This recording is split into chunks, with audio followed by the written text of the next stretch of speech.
ابتدانی گزارش کروں گا کہ آپ احباب ذرا آگے آگے تشریف لائیں. جگہ بہت ہے اپنی حال میں.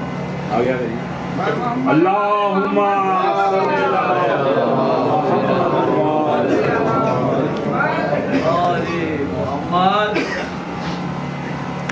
اعوذ باللہ السمیع العلیم من الشیطان اللعین الرجیم. بسم اللہ الرحمن الرحیم.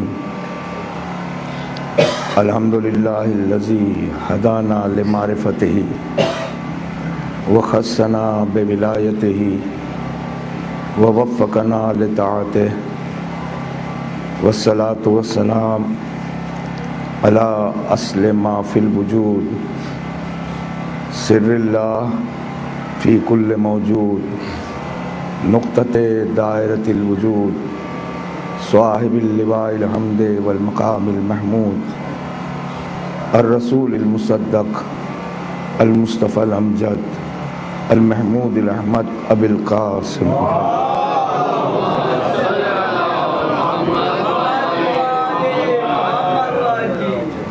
وآلہ الطیبین الطاہرین المعصومین المظلومین.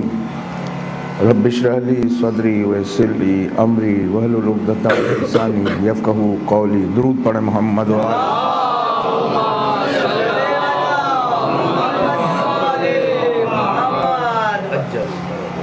حسب دستور ابتداً گزارش کروں گا مرحوم حسنین جعفری صاحب، ان کے اہلیہ، ان کے فرزند اور تمام عزاداران حسین، خواتین حضرات جو آج ہمارے درمیان نہیں ہیں، ان سب کے ایصال ثواب کے لیے سورہ فاتحہ کی تلاوت.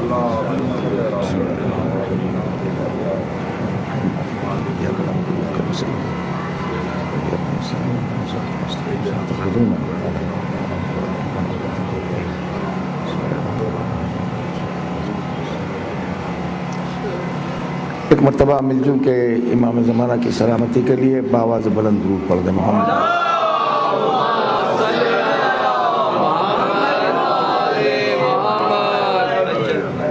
اس دعائیہ فکرے کے ساتھ اپنی گفتگو کا آغاز کرتا ہوں کہ پروردگار عالم جن میری بہن بیٹیوں کی گودیں ابھی بھری نہیں ہیں، حسین کے جوان کا صدقہ پانے والے ان کی گودیاں آباد کر دیں.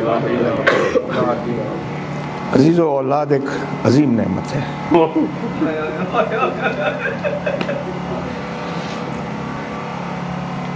جہاں اولاد ایک عظیم نعمت ہے، وہاں ماں باپ کی ذمہ داری بھی عظیم ہے. یہ جو ہم اور آپ فرش عزائے حسین پر بیٹھے ہوئے ہیں، یہ ہمارے بچے بھی آ کے بیٹھتے ہیں. یہ احسان ہے ہماری ان ماؤں کا جنہوں نے ہمیں شکم میں رکھ کے حسین حسین کیا.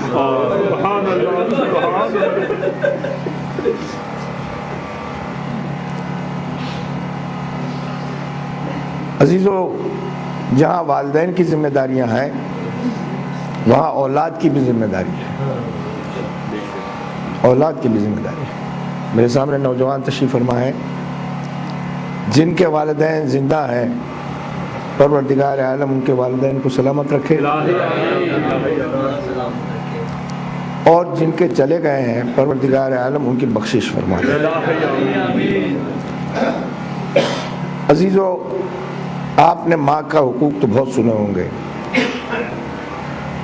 کہ ماں کے یہ حقوق ہیں، تو یقیناً ہیں، اس کا انکار نہیں، مگر باپ کے بھی چند حقوق ہیں. بیٹے پر باپ کے بھی چند حقوق ہیں. اس سلسلے میں کلام مجید کے اندر مختلف بیٹوں کا تذکرہ بھی پایا جاتا ہے. لائق بیٹے بھی قرآن میں تذکرے میں ہیں، نالائق بیٹے بھی قرآن کے تذکرے میں. ایسے نالائق بیٹے بھی ہیں کہ جنہوں نے اپنے باپ کو زحمتیں پہنچائی، بھائی کو قتل کر دیا، جناب آدم روتے رہے، باپ کو زحمت پہنچائی اور اسے ایک عظیم عذاب میں مبتلا کر دیا گیا. ایک شخص حضور سرور کائنات کی خدمت میں آیا،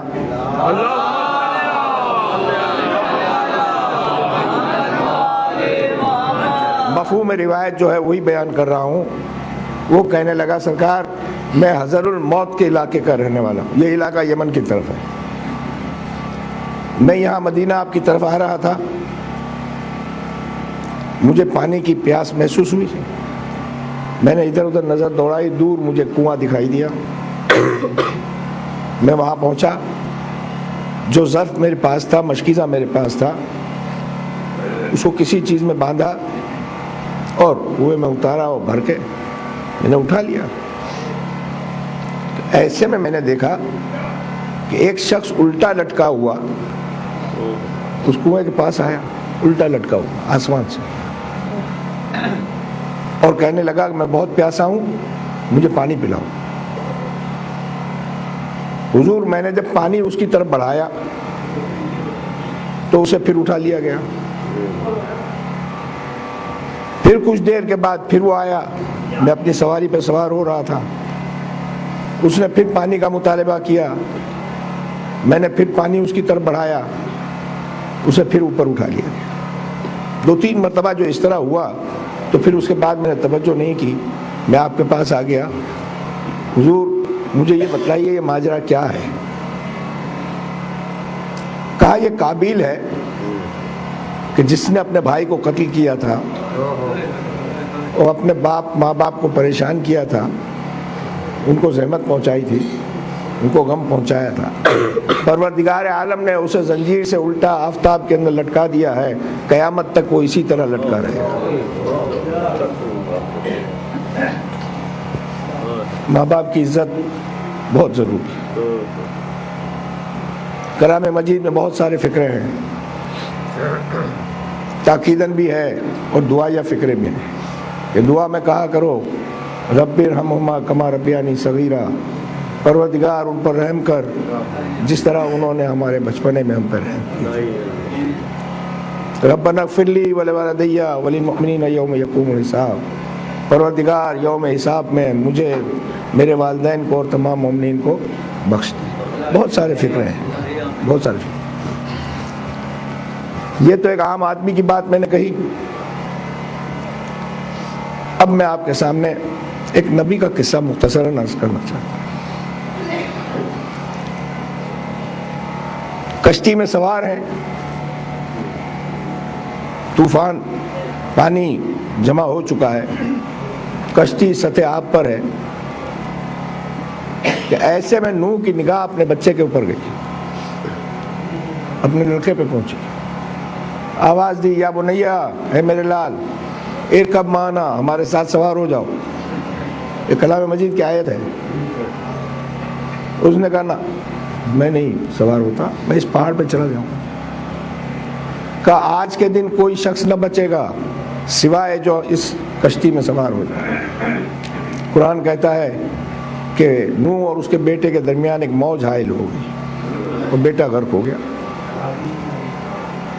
نوح کے ہاتھ دعا کے لیے اٹھ گئے, پالنے والے میرا بیٹا. جواب آیا نوح لیس من اہلک, وہ تمہارا اہل نہیں تھا. تو نوح کا بھی بیٹا ہو اور نافرمان ہو تو ڈوب جایا کرتا ہے. ایک اور نبی کا مختصر قصہ سنانا چاہتا ہوں. درود پڑھ دیں محمد و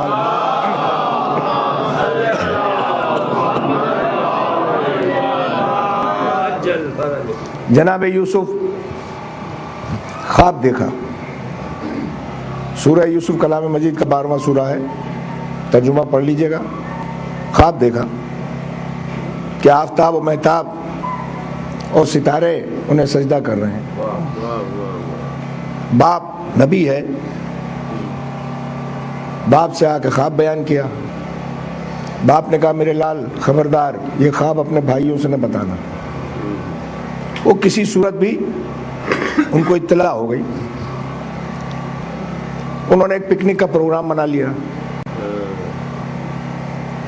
اور یوسف کو اپنے ساتھ لے گئے. لے جانے کے بعد ایک کنویں میں پھینک دیا. پروردگار عالم نے اس کنویں سے یوسف کو نکالا. وہ واقعات آپ کے سنے ہوئے ہیں, اور مصر کے بازار میں پہنچا دیا. بازار مصر سے مصر کے وزیر اعظم جسے عزیز کہا جاتا تھا اس کے گھر منتقل ہو گئے. وہاں سے ایک واقعے کے ماتحت جیل چلے گئے اور اس کے بعد جیل سے رہا ہو کر مصر کے وزیر اعظم بن گئے. اور اس کے بعد انہوں نے جب ان کے بھائی آئے قحط کے زمانے میں اور انہیں پتہ چلا کہ یہ ہمارا بھائی یوسف ہے, اور توبہ استغفار کی اور کہا ہمارے باپ کو بھی لے آؤ. چنانچہ جناب یعقوب اور ان کے 11 بیٹے اور یہ سب لوگ مصر منتقل ہونے کے لیے کنعان سے روانہ ہوئے. کنعان فلسطین کا ایک علاقہ ہے. مصر پہنچ آ رہے ہیں. یوسف وزیر اعظم ہے, باپ کے استقبال کے لیے نکلے ہیں, گھوڑے پر سوار ہیں, ساتھ لاؤ لشکر بھی ہے, وزراء بھی ہیں, بیوروکریٹس بھی ہیں, افسران اعلیٰ و بالا بھی ہیں, سب ہیں. اب یعقوب دکھائی دے رہے ہیں سامنے سے کہ والد گرامی سامنے سے دکھائی دے رہے ہیں. اب یوسف سوچتے ہیں, یہ یوسف کی سوچ نہیں ہے, میں کہہ رہا ہوں, میں اترے یا نہ اترے, اس شش و پنج میں ہے کہ باپ کے استقبال کے لیے اترے یا نہ اترے. جھجک ہو رہی ہے, ذرا سی جھجک ہو رہی ہے. نبی ہے, جھجک ہو رہی ہے ذرا سی. بھائی ایک مرتبہ جھجک ہوئی اور یوسف اتر آئے.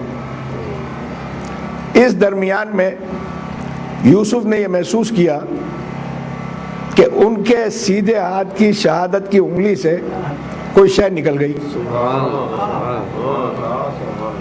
باپ کا استقبال کیا, لے آئے.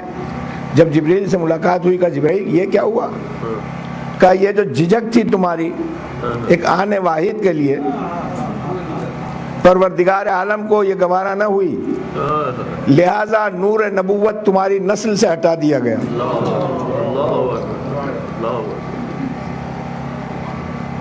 اور اب سلسلہ نبوت یہودا سے آگے بڑھے گا, تمہاری نسل میں اب کوئی نبی نہ ہوگا. صرف اتنی سی بات, ذرا سی جھجک ہوئی. تو عزیزو, میری مجلس میں جو نوجوان یہاں تشریف فرما ہیں, میں ان سے کہوں گا کہ اپنے ماں باپ کی عزت کریں, احترام کریں. اور ایک بات یاد رکھیے, یہ احترام انسان کو مقام عرفہ و اعلیٰ تک پہنچاتا ہے. بس ایک واقعہ تو نہیں ہے, ایک بات ہے. ایک عالم دین نے مجھ سے تذکرہ کیا تھا, اب میں ان کا نام تو نہیں بتلا سکتا. کہنے لگا حیدر صاحب, میں کراچی کے ایک پوش علاقے کے اندر سالانہ مجلس پڑھنے گیا کسی صاحب کے گھر پر. تو انہوں نے مجھے اپنے بیٹھک کے کمرے میں بٹھایا. ابھی مجلس شروع ہونے میں کوئی 5-7 منٹ کی دیر تھی کہ ایسے میں ان کے والد بزرگوار آئے. توجہ کیجیے گا فکر پر. آ کے مولانا سے دعا سلام لی, اس کے بعد کہنے لگے قبلہ میں آپ سے گزارش کرنے کے لیے آیا ہوں. کہ حکم کیجیے. کہا آپ حقوق والدین پہ مجلس پڑھیے, حقوق والدین پہ مجلس پڑھیے. قبلہ کہتا ہے میں نے دل میں سوچا کہ کاش آپ نے ادا کیے ہوتے تو آج فرمائش کرنے کی ضرورت نہ ہوتی. درود پڑھنا محمد و آل محمد.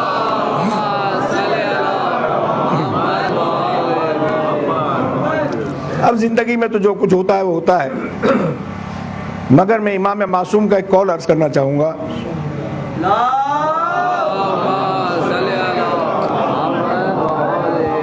امام معصوم کہتے ہیں روز قیامت 100 افراد ایسے کہ جو زندگی میں ماں باپ کے مطیع و فرما بردار تھے, وہ جب قیامت پہ اٹھیں گے تو نافرمانوں کے گروہ میں اٹھیں گے. اور لا تعداد ایسے افراد جو زندگی میں نالائق تھے ماں باپ کی زندگی میں, وہ جب اٹھیں گے تو ماں باپ کے فرما برداروں کے گروہ میں اٹھیں گے. ساحل نے کہا فرزند رسول اس کی کیا وجہ ہے؟ کا وجہ یہ ہے کہ وہ جو فرما بردار تھا اس نے جب خاک میں چھپا دیا تو وہ یہ سمجھا میری ذمہ داری ختم ہو گئی. اس نے اپنے ماں باپ سے رشتہ توڑ دیا، نہ کبھی ایصال ثواب کیا، نہ کبھی قبر کی زیارت کے لیے گیا، نہ کبھی یاد کیا. وہ قسمہ پرسی میں انتظار کرتے رہے کہ شاید ہمارا بیٹا یا ہماری بیٹی یا ہماری اولاد ہمیں کوئی ثواب بھیجے، کچھ نہیں. اور ایک وہ نالائق انسان تھا، جب ماں باپ چلے گئے تو اب اسے افسوس ہوا کہ ہم سے بڑی غلطی ہو گئی، ہم نے ان کی خدمت نہیں کی. اب اس نے ایصال ثواب کرنا شروع کیا. نتیجہ اس قسمہ پرسی میں جب ثواب پہنچتا رہا تو ماں باپ خوش ہو گئے، انہوں نے معاف کر دیا اسے، تو یہ اطاعت گزاروں میں شامل ہو گئی. تو عزیزو، جن کے ماں باپ جا چکے ہیں وہ اپنے والدین کے لیے ایصال ثواب کریں. اب وہ ایصال ثواب کی جب بات آتی ہے تو بڑا ٹیڑھا مسئلہ ہو جاتا ہے. بھئی یہ کیا کہہ دیا آپ نے؟ دیکھیے، میں کوئی ایسی بات نہیں بتلانا چاہتا کہ جس میں آپ مومنین کا کوئی خرچ ہو جائے. میں خرچ کی بات نہیں بتلانا چاہتا. میں یہ کہوں گا کہ آپ 2 رکعت نماز پڑھیے، نہ یہ کہوں گا کہ سپارہ پڑھیے، نہ یہ کہوں گا سورہ فاتحہ پڑھیے، کچھ نہیں. میں آپ کو ایک ایسا عمل بتلاتا ہوں جس میں وضو کرنے کی ضرورت نہیں، جہاں نماز پہ بیٹھنے کی ضرورت نہیں، تسبیح ہاتھ میں لینے کی ضرورت نہیں، تعداد طے نہیں، چلتے پھرتے اٹھتے بیٹھتے آتے جاتے. عزیزو، یہ ایک ہی عمل ایسا ہے جو میں بتلا رہا ہوں جو بارگاہ الہی میں غیر مشروط طریقے پہ قبول ہے. میں نماز پڑھوں 2 رکعت، نہ معلوم قبول ہوئی ہے نہیں ہوئی. سورہ حمد پڑھا، خیالات ادھر ادھر تھے، نہ معلوم قبول ہوئی ہے تلاوت یا نہیں ہوئی ہے. قرآن پڑھ رہے تھے، ٹیلی فون کی گھنٹی بج گئی، فوراً سے پلٹ کے دیکھ لیا کہ کس کا ٹیلی فون ہے، نہ معلوم تلاوت قبول ہوئی. مگر جو عمل میں بتلا رہا ہوں وہ عمل غیر مشروط طریقے پہ قبول ہے، اور وہ عمل ہے صرف محمد و آل محمد پر درود کے پڑھنا.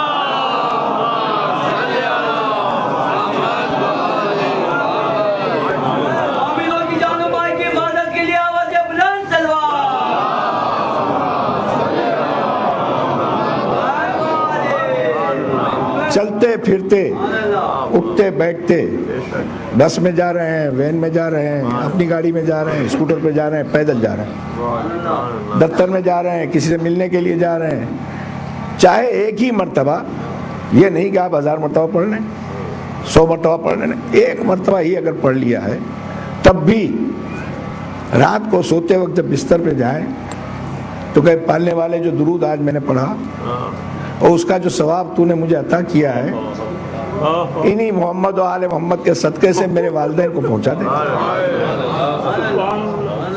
ایک شاندار درود پڑھ دیں محمد.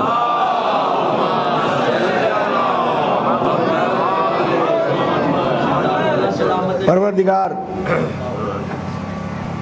میرے ہر سامع کو اس پر اور مجھے بھی عمل کرنے کی توفیق عطا فرمائے. بس یہ باتیں فرش عزائے حسین پر ہمیں سننے کو ملی.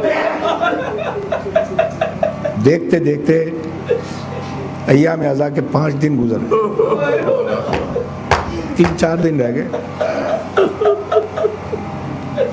طریقہ یہ رہا ہے کہ پہلی محرم کو رخصت مدینہ پڑھی جاتی ہے، دوسری محرم کو ورود کربلا پڑھا جاتا ہے، 3, 4 اور 5 تاریخ کے 3, 4 تاریخ کو حسین کے کسی نہ کسی صحابی کا تذکرہ ہوتا ہے. عجیب صحابی تھے، عجیب صحابی.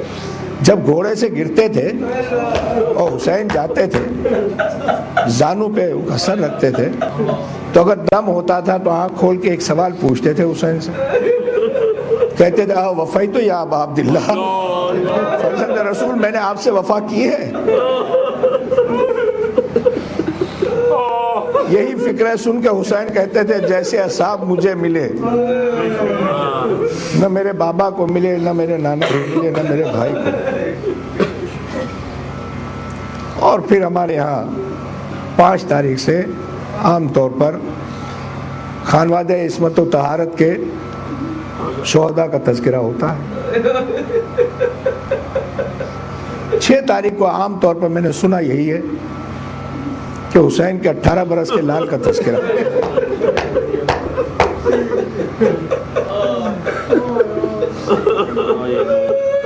حسین بہت چاہتے ہیں، اور حسین سے زیادہ زینب چاہتی ہے۔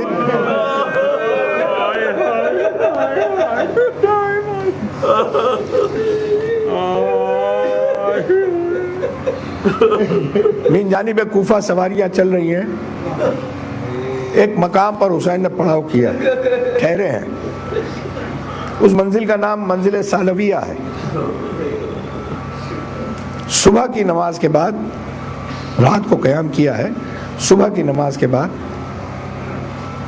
آفتاب جب تھوڑا سا بلند ہوا، حسین ابن علی ایک مسند پہ تشریف فرما ہوئے، بہن بھی پردے کے پیچھے کھڑی ہوئی ہے، خیمے کے دروازے پہ حسین بیٹھے ہوئے ہیں کہ ایک مرتبہ علی اکبر آئے اور کہا بابا میں نے آج ایک عجیب خواب دیکھا ہے، میں اس کی تعبیر پوچھنے کے لیے آیا ہوں۔ کہا میرے لال کیا خواب دیکھا؟ کہا بابا میں نے دیکھا آپ ایک صحرائے لقودق میں کھڑے ہیں، آپ کے چاروں طرف خون پھیلا ہوا ہے، میں نے دیکھا صحرائی جانور آپ پہ حملہ آور ہو رہے ہیں، بابا میں نے دیکھا آپ کا ایک ہاتھ ٹوٹ گیا، بابا آپ کا دوسرا ہاتھ بھی ٹوٹ گیا، اور بابا آپ کی کمر ٹوٹ گئی، میری آنکھ کھل گئی۔ کہنے لگے میرے لال یہ جو صحرا دیکھا ہے یہ میدان کربلا ہے، میرے اصحاب و انصار کے بہتا ہوا خون ہے، کوفے اور شام کے جفاکاروں کی فوجیں ہیں۔ علی اکبر جو ایک ہاتھ کا ٹوٹنا تم نے دیکھا میرے لال، وہ تمہارا بھائی قاسم ہے، جو کمر کا ٹوٹنا دیکھا میرے لال وہ میرا بھائی عباس ہے۔ یہ کہہ کے حسین خاموش ہو۔ شہزادہ نے کہا بابا وہ دوسرا ہاتھ آپ نے نہ بتلایا۔ حسین اپنی مسند سے کھڑے ہو گئے، جانب صحرا چلنے لگے، شہزادہ پیچھے پیچھے ہے، کہنے لگے بابا وہ دوسرا ہاتھ نہ بتلایا۔ کہا علی اکبر آہستہ بولو میرے لال، پھوپھی پردے کے پیچھے کھڑی ہو، وہ تم ہو علی اکبر، وہ تم ہو۔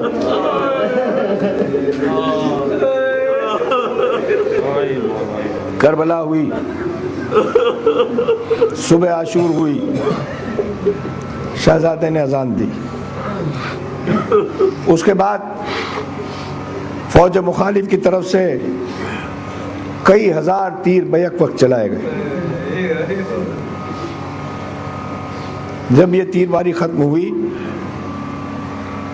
تو حسین ابن علی نے اپنے جوان بیٹے کو دیکھا اور کہا تقدم ولدی، علی اکبر آگے بڑھو میرے لال۔ بس یہ فکرہ اصحاب نے سنا، تلواریں کھینچ کے حسین کے سامنے آ گئے، مولا ہمارے ہوتے ہوئے شہزادہ۔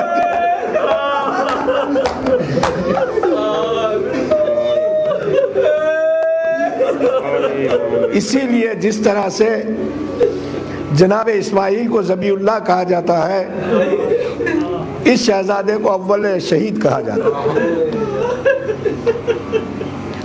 اصحاب کی باری ختم ہوئی، انصار کی باری ختم ہوئی، اب اعزہ کی باری شروع ہوئی۔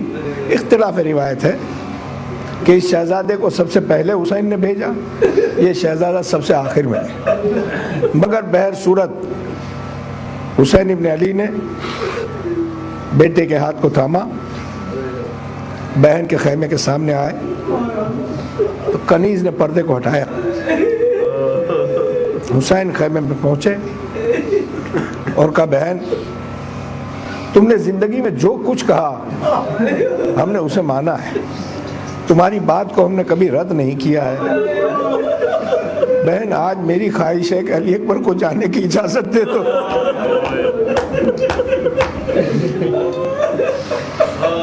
تو کہنے لگی بھائی آپ حجت خدا ہیں، آپ زمانے کے امام ہیں، آپ حکم کریں میں بجا لاؤں گی۔ کہنے لگی جاؤ علی اکبر میرے لال، پھوپھی نے اس دن کے لیے تمہیں نہیں پالا تھا۔ شہزادے کو لے کے باہر آئے، کہا علی اکبر پھوپھی سے اجازت ملنا مشکل مرحلہ تھا، میں تمہارے ساتھ گیا، اپنی ماں سے جا کے خود رخصت ہو گیا۔ شہزادہ آیا، کہا اماں مجھے بابا نے اجازت دے دی، مجھے پھوپھی نے بھی اجازت دی، میں آپ سے رخصت ہونے کے لیے۔ تو کہنے لگی میرے لال جب پالنے والی نے اجازت دے دی میں کون ہوتی ہوں روکنے والی؟ جاؤ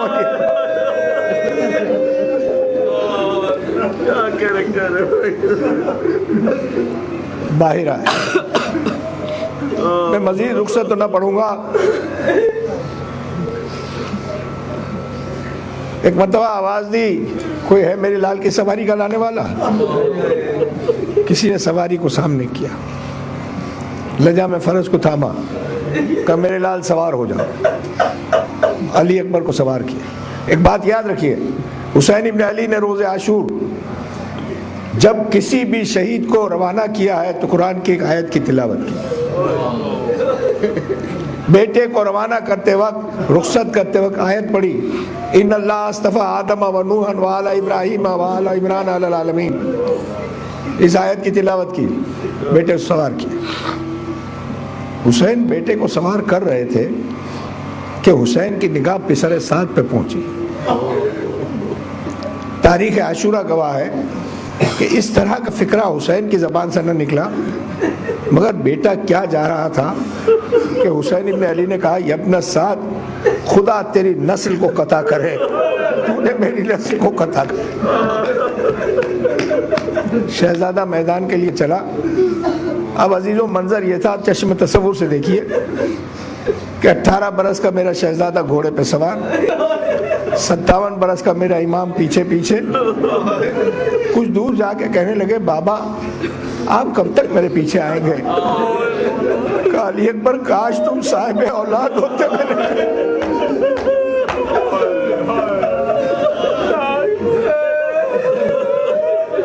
تم نہیں جا رہے ہو علی اکبر، میری جان جا رہی ہے۔ شہزادہ میدان میں آیا، فاتح بدر و حنین کا پوتا ہے، بڑے مارکے کی جنگ کی، جہاد کیا، کہ ایسے میں سید الشہداء نے جو تناب خیمہ کو تھامے ہوئے کھڑے تھے، ایک مرتبہ کہنے لگے بہن اگر علی اکبر کی ماں اگر یہاں ہے تو اسے کہو کہ علی اکبر کے لیے دعا کرے، میں نے اپنے نانا سے سنا ہے ماں کی دعا بیٹے کے حق میں مستجاب۔ میری شہزادی نے دونوں ہاتھ پھیلا دیے، اے ہاجرہ اور اسماعیل کو ملانے والے، اے یعقوب اور یوسف کو ملانے والے، میرے لال کو پلٹا دے۔ شہزادہ آیا۔ عزیزو اب عالم یہ تھا کہ زرہ کی لڑیوں سے خون ٹپک رہا تھا، آنکھوں کے گرد ہلکے ہو چکے تھے، ہونٹوں کے اوپر پیاس کی وجہ سے خشکی تاری تھی۔ کہنے لگے بابا پیاس ماری دے رہی۔ کہا علی اکبر جاؤ، تمہارے دادا تمہیں سیراب کریں۔ شہزادہ پھر میدان میں آیا۔ عزیزو بس شہزادہ میدان میں آیا اور جو قتال شروع کیا تو پسر سعد نے آواز دی یہ علی کا پوتا ہے، حسین کا بیٹا ہے، اسے گھیر لو۔ فوج دو حصوں میں تقسیم ہو گئی، میرا شہزادہ فوجوں کے درمیان گر گیا اور آواز دی گھوڑے سے کہتے ہوئے بابا علی اکبر کا سلام قبول کریں. حسین ٹھوکریں کھاتے ہوئے چلے. بس عزیزو چند فکرے ٹھوکریں کھاتے ہوئے چلے. جب قریب پہنچنے لگے اور دور سے جوان بیٹے کا لاشا دکھائی دیا تو حسین میں چلنے کی طاقت نہ رہی, گھٹنوں کے بل چلتے ہوئے گئے. مقتل کے مقاتل کہتے ہیں وَوَضَعَ خَطِّهِ إِلَىٰ خَطِّهِ, علی اکبر کے رخسار پہ اپنا رخسار رکھا. وَقَالَ ثَلَاثَ مَرَّةً, اور 3 مرتبہ کہا علی اکبر آنکھیں کھولو میرے لال, علی اکبر آنکھیں کھولو میرے لال. اور اب جو دیکھا حسین نے کہ بیٹے کا ایک ہاتھ سینے پر ہے, کلیجے پہ ہے, تو ہاتھ کو ہٹایا, دیکھا کہ برچھی کا ٹوٹا ہوا پھل ہے. ایک مرتبہ یہ عظیم امتحان تھا جو حسین نے دیا. آستینیں الٹ لی, ایک ہاتھ سے برچھی کے پھل کو تھاما, آسمان کو دیکھا اور کہا بسم اللہ و باللہ علی و بملت رسول اللہ. یہ کہتے ہوئے برچھی کا پھل نکالا, میرا شہزادہ تڑپ کے اس دنیا سے چلا گیا. اب حسین بیٹے کے لاشے کو کیسے اٹھائے؟ ایک مرتبہ اپنا سینہ بیٹے کے سینے کے ساتھ لگایا, دونوں ہاتھ نیچے کی طرف لے گئے. آل رضا نے کہا بابا علی مشکل کشا علی, کڑیل جوان کی لاش اٹھاتے ہوئے.